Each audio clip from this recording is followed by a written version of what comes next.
जैसा कि आप सभी जानते हैं, सच की हमेशा जीत होती है और हमारी एक छोटी सी प्रयास आप तक बड़ी खबर पहुंचाती है। तो स्वागत करते हैं आप सभी का STS न्यूज चैनल पर। आगे बढ़ने से पहले आप इस वीडियो को लाइक और चैनल को सब्सक्राइब जरूर कर ले और साथ में बेल आइकन भी प्रेस कर ले। चलिए बढ़ते हैं खबरों की। राजशहर से न्यूज को देख रहे हैं, कमेंट में जरूर लिखिए। बता दें, फैक्ट चेकर्स मोहम्मद जुबैर और प्रतीक सिन्हा इस साल नोबेल शांति पुरस्कार जीतने के दावेदारों में शामिल है। यह दावा टाइम की रिपोर्ट में किया गया है। राइटर के सर्वेक्षण में जुबैर और प्रतीक के नाम दावेदारों में आगे चल रहे हैं। इस साल का नोबेल पुरस्कार शुक्रवार को नॉर्वे की राजधानी ओस्लो में दिया जाएगा।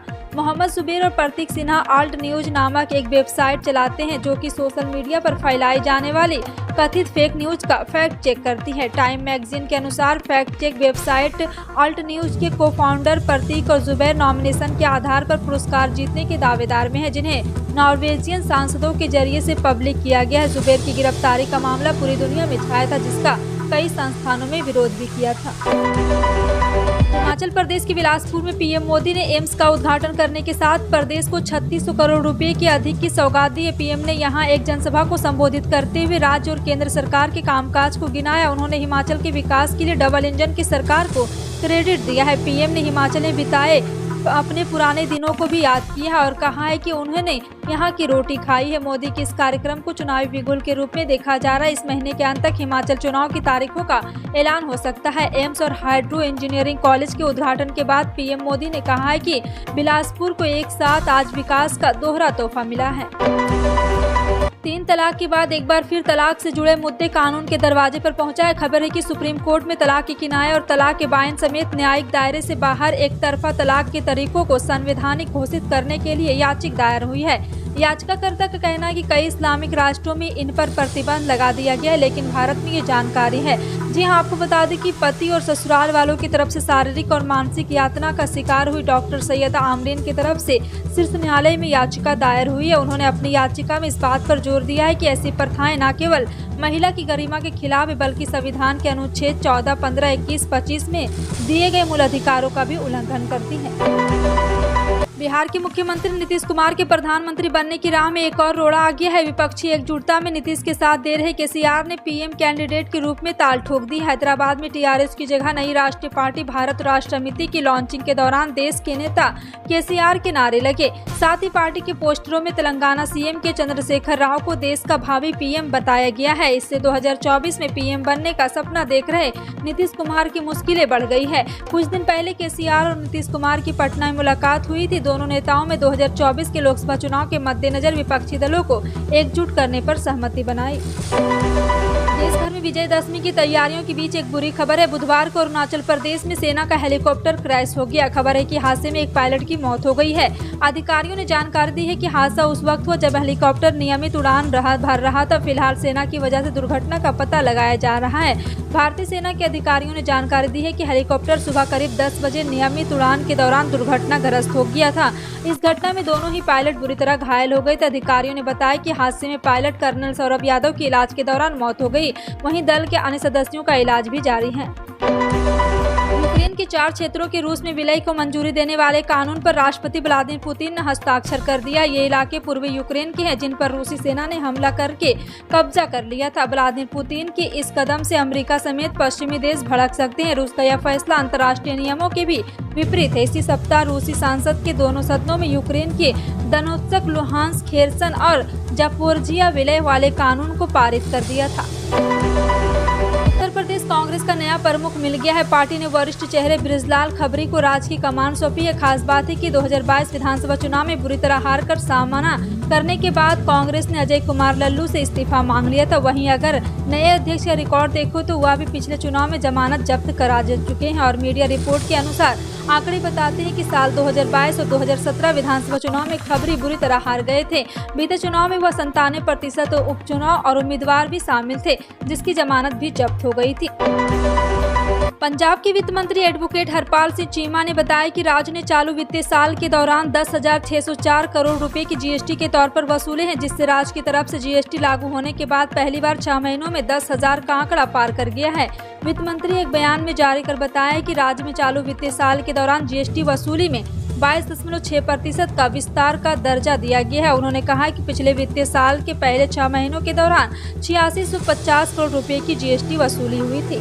देश के कई राज्यों में बारिश से मौसम में तब्दीली देखने को मिली है। आईएमडी के पूर्वानुमान के मुताबिक 5 अक्टूबर को भी राज्यों में बारिश का पूर्वानुमान जताया गया। उत्तर भारत में झारखंड, उत्तरी बिहार, हिमाचल प्रदेश, उत्तराखंड हल्की से मध्यम बारिश भी हुई। और आपको बता दें कि बारिश के दौरान दुर्गा पूजा को जो छिटपुट बारिश भी देखा जा रहा है और अलका दहन और लंका दहन में भी लगातार मुश्किलें पैदा हुई है। अक्टूबर की शुरुआत के साथ ही त्योहारों की सीजन भी शुरू हो गया है। दशहरा के बाद दिवाली और फिर छठ पूजा का त्योहार आने वाला है। ऐसे में घरों से दूर रहने वाले लोगों को घर आना जाना बढ़ जाता है मुश्किल।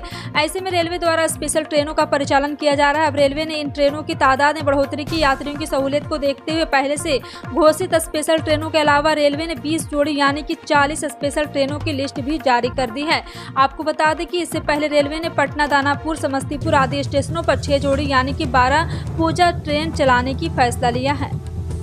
5 अगस्त 2019 को केंद्र की मोदी सरकार ने जम्मू कश्मीर में एक बार फिर से आपको बता दें कश्मीर से अनुच्छेद 370 को निरस्त कर दिया गया था। उस वक्त इसे 2 केंद्र शासित प्रदेशों में विभाजित कर दिया गया, जिसके बाद सरकार ने दावा किया था कि जम्मू कश्मीर में विकास की नई इबारत लिखी जाएगी। इसके साथ ही प्रदेश से हिंसा समाप्त कर दिया जाएगा।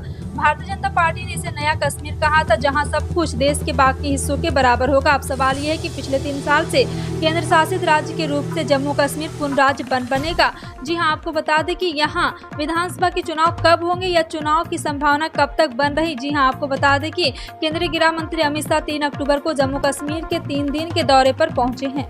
विदेश मंत्रालय ने म्यांमार में फंसे कई भारतीयों को रेस्क्यू किया है। विदेश मंत्रालय ने एक बार फिर से आपको बता दें कि मंत्रालय के प्रवक्ता अरिंदम बागची ने बुधवार को बताया कि हम म्यांमार में भारतीयों के फर्जी नौकरी रैकेट में फंसने के मामले को सक्रिय रूप से देख रहे हैं। लगभग 32 भारतीयों के पहले ही बचाया जा चुका है। वहीं अब 13 और भारतीय नागरिकों को बचाया गया है, जो आज तमिलनाडु पहुंच गए। अरिंदम बागची ने बताया कि कई भारतीय नागरिकों को म्यांमार में फर्जी नौकरी रैकेट चलाने वाले लोगों से मुक्त कराया गया और वे उस देश में अवैध प्रवेश के लिए म्यांमार के अधिकारियों की हिरासत में। उन्हें जल्द से जल्द वापस लाने के लिए कानूनी औपचारिकताएं शुरू कर दी गई हैं। तेलंगाना के मुख्यमंत्री के चंद्रशेखर राव ने 2024 चुनाव की राष्ट्रीय भूमिका की आकांक्षा रखते हुए अपनी पार्टी के नए संस्करण भारत राष्ट्र समिति को आज लॉन्च कर दिया। केसीआर ने कहा है कि तेलंगाना राष्ट्र समिति या भारत राष्ट्र समिति के दशहरे पर बड़े लॉन्च में कर्नाटक के पूर्व मुख्यमंत्री एच.डी. कुमारस्वामी और द्रमुक के सहयोगी थोल तिरुमल्लवापलन जैसे मेहमान भी शामिल हुए। राष्ट्रीय पार्टी के लॉन्च से केसीआर ने यह स्पष्ट कर दिया है कि वह 2024 में बीजेपी और प्रधानमंत्री नरेंद्र मोदी से मुकाबला करने का इरादा रखते हैं। बिहार में नगर निकाय चुनाव पर रोक लग गई है। आरक्षण में फेर में चुनाव फंस गया है। कोर्ट ने ये माना है कि राज्य सरकार ने सुप्रीम कोर्ट के फैसले के तहत बगैर ट्रिपल टेस्ट के ईबीसी को आरक्षण दे दिया। पटना हाई कोर्ट ने स्पष्ट किया है कि नियमों के अनुसार तब तक स्थानीय निकाय में ओबीसी के लिए आरक्षण का अनुमति नहीं दी जा सकती जब तक सरकार 2010 में सुप्रीम कोर्ट की ओर से निर्धारित 3 जांच को पूरी नहीं कर लेती। राज्य की राजनीति में इस शर्त पर बात नहीं हो रही है, बल्कि अब तो आरक्षण पर आर पार का माहौल दिख रहा है।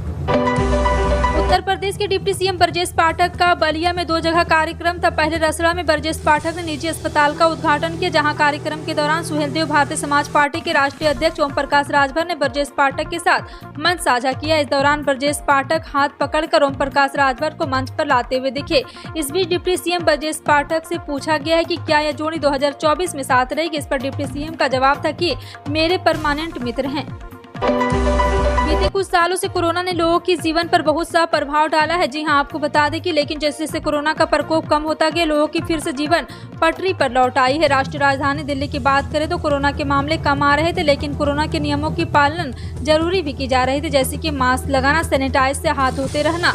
वहीं मास्क न पहनने पर 500 रुपए का जुर्माना भी लगाया जा रहा था। इस बीच सरकार ने एक घोषणा की है कि बता दें कि दिल्ली में अब मास्क लगाना जरूरी नहीं रहा, यानी कि आप बिना मास्क दिल्ली के किसी भी कोने में जा सकते हैं और बिना किसी के डर से घूम सकते हैं। भारत और साउथ अफ्रीका के बीच 3 T20 मैचों की सीरीज का आखिरी मुकाबला इंदौर में खेला गया था। वहीं इस मुकाबले में साउथ अफ्रीका ने भारत को 49 रनों से हरा दिया। पहले बल्लेबाजी करते हुए साउथ अफ्रीका ने 288 रनों के लक्ष्य की टीम इंडिया को दिया था, जिसके जवाब में भारतीय टीम 178 रन बनाकर ऑल आउट हो गई। दक्षिणी अफ्रीका जोर से राइडल रूसो ने 48 गेंदों में 8 छक्के और 7 चौके की मदद के शानदार 100 रनों की अपील की थी। देश के सबसे बड़े उद्योगपति अंबानी परिवार को जान से मारने की धमकी मिली है। बुधवार को sir H.N.. Reliance foundation hospital को एक अज्ञात नंबर से कॉल आई थी। फोन पर कॉलर ने रिलायंस कंपनी के मालिक मुकेश अंबानी समेत परिवार को जान से मारने की धमकी दी गई। फिलहाल पुलिस ने मामले की सूचना को तुरंत बाद कार्रवाई शुरू कर दी है। नंबर को ट्रेस किया जा रहा है। मीडिया रिपोर्ट के मुताबिक रिलायंस इंडस्ट्री के चेयरमैन और प्रबंधक निदेशक मुकेश अंबानी, उनकी पत्नी नीता अंबानी और बच्चों आकाश अंबानी और अनंत अंबानी को जान से मारने की धमकी दी है। कॉल आने के बाद मामले की रिपोर्ट की गई। पुलिस ने प्रारंभिक कार्रवाई करते हुए सोर्स को ट्रेस करना शुरू कर दिया है। फिलहाल आपका इन सभी खबरों पर क्या कहना है, कमेंट सेक्शन में टाइप करके जरूर बताएं। इसी तरह के पल पल की अपडेट जानने के लिए जुड़ रहे हैं आप अपने NTS न्यूज चैनल से। मिलते हैं अगली बड़ी खबर में, तब तक के लिए जय।